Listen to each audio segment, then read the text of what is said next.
It recognizes what the objective is, which is zero emissions by 2050. The City of Winnipeg is taking steps towards a zero-emission future after a council committee approved a multi-billion-dollar roadmap last week. The report is called the Community Energy Investment Roadmap, which outlines a series of targets to reduce emissions in 5 different sectors.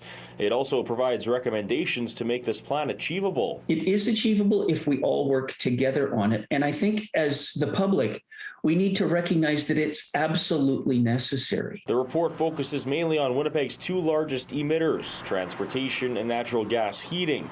The roadmap outlines requirements for all new car and passenger truck sales to be zero emission by 2035 and recommends making transit fully electric by the same year.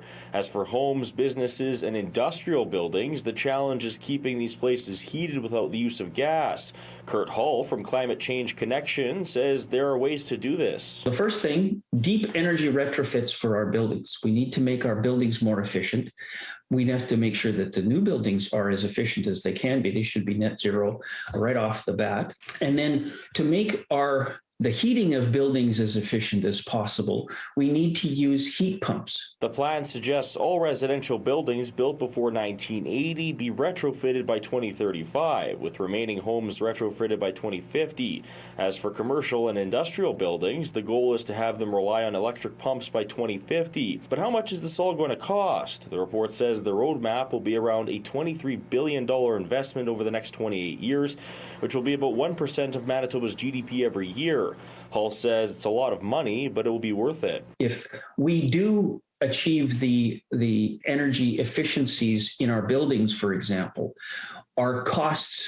our energy costs go down. The Government of Canada already has a plan in place to have net zero emissions by 2050, with cities like Vancouver, Toronto, and Halifax already having initiatives of their own as well.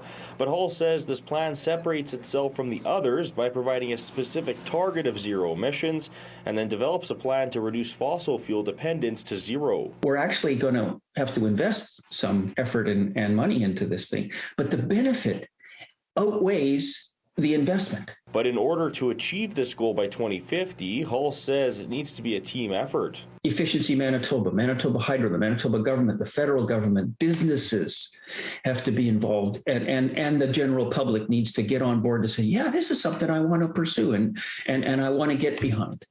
That's what we need. In Winnipeg, Alex Karpa, City News. In 1 minute on City News.